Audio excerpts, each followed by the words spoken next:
Au bord de l'eau. Chapitre 17.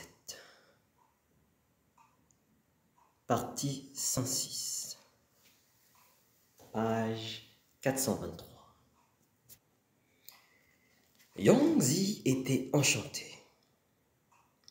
Les deux hommes se saluèrent bien bas, en signe d'hommage mutuel, sous les arbres, puis s'assirent sur le sol pour toute la nuit.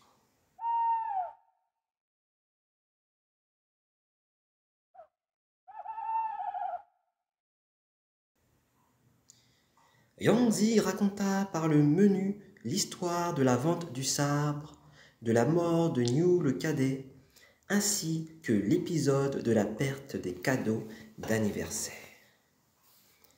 Il expliqua aussi quelle indication le démon du couperet lui avait donnée et ajouta: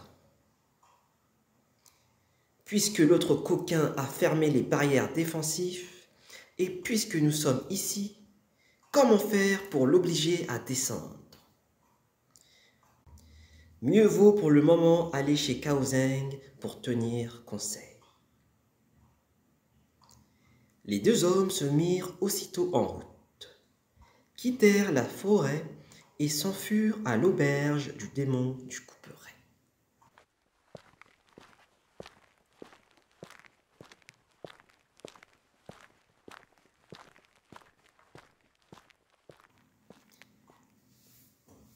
Yangzi présenta sagesse profonde et Cao Zheng s'empressa d'apporter du vin en l'honneur des visiteurs. Puis, on se concerta pour savoir comment il fallait attaquer le mont des deux dragons.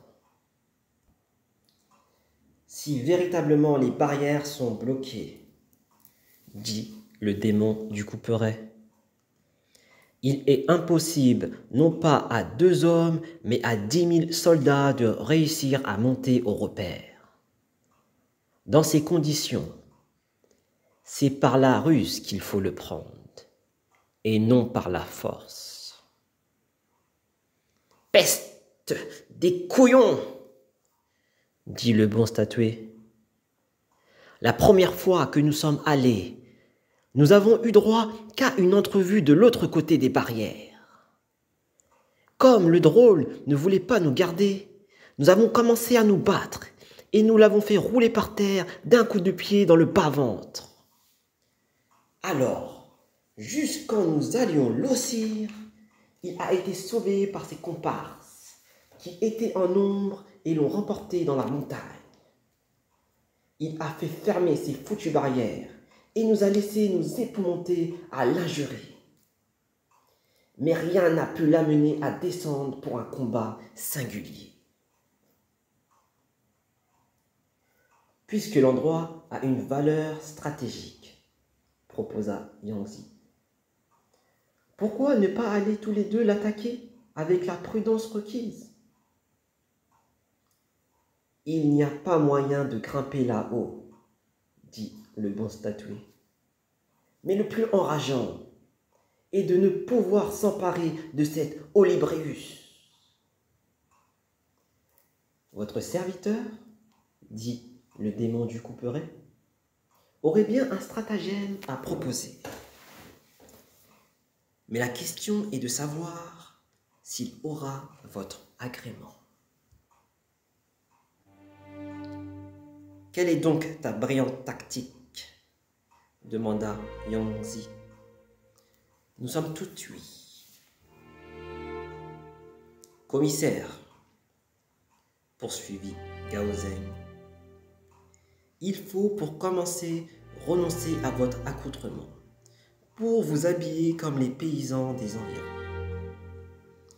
Tandis que votre serviteur prendra le bourdon et le coutelas du révérend sagesse profonde, mon jeune beau-frère et quelques autres gars iront directement au pied de la montagne où ils ligoteront le révérend avec une corde. Notre serviteur se chargera de faire les nœuds coulants. Alors, du bas de la montagne, on criera Nous sommes les paysans qui tenons l'auberge du village voisin. Ce bonze est venu boire du vin dans notre auberge. Et quand il a été sourd à ne plus voir clair, il a refusé de payer.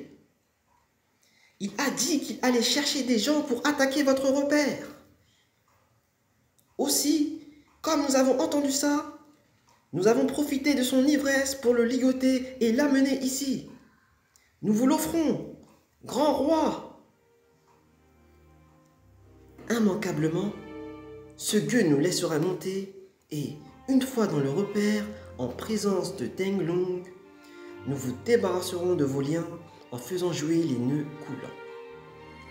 Révérend, et votre serviteur vous passerait votre bourdon et votre coutelas.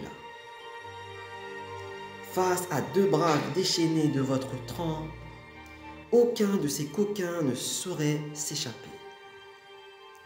Si vous en finissez d'emblée avec leur chef, les autres n'oseront pas ne pas faire leur soumission.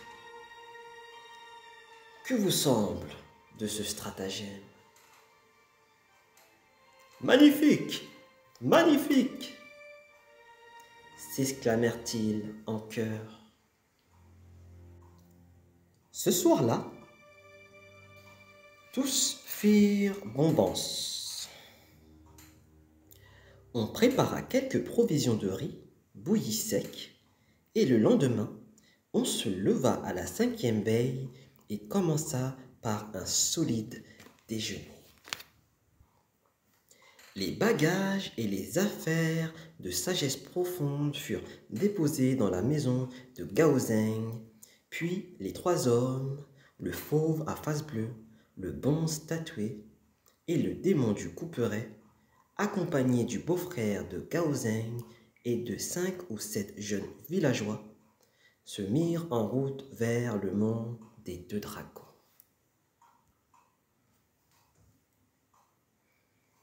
Après-midi, ils allèrent directement à la forêt où ils enlevèrent leurs habits et ficelèrent sagesse profonde dans un réseau de nœuds coulants, en disant à 2 paysans d'en tenir fermement les bouts.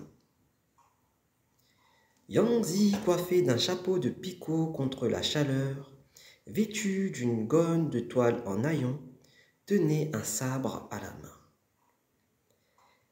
Gao Zeng s'était chargé du bourdon, du bonze et les autres, tous munis de brumas, leur faisaient escorte. Quand ils furent au pied de la montagne, ils examinèrent les barrières et virent un grand déploiement d'arbalètes, espringales et balistes, de ballons de chaux, missiles et carreaux projectiles. Les petits drills en faction sur la barrière, voyant amener ce bonze, pieds et poings liés, s'en furent à toutes jambes annoncer la chose à leur chef.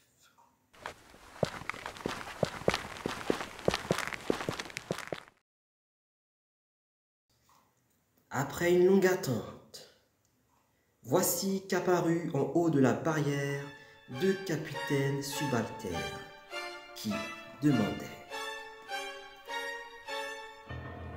« Vous autres, d'où êtes-vous? Qu'est-ce que vous venez faire ici? Comment se fait-il que vous ayez capturé ce bonze ?» Le démon du couperet répondit: « Nous sommes d'humbles paysans d'un village voisin qui tenons une taverne. Ce gros bonze est venu chez nous à plusieurs reprises pour boire du vin. Il a bu comme un trou et alors n'a pas voulu payer. Il a dit: « Je vais aller au marais des Moliang chercher un bon millier d'hommes pour qu'il attaque le mont des 2 dragons. Il n'en restera rien, pas plus que de tous les villages des environs. » Aussi, votre serviteur n'a-t-il plus eu qu'à lui offrir du meilleur vin. Et quand il a été affreusement ivre, nous avons ligoté le coquin avec une grande corde et sommes venus l'offrir à votre grand roi pour lui témoigner le dévouement de notre village, tout en évitant des malheurs futurs.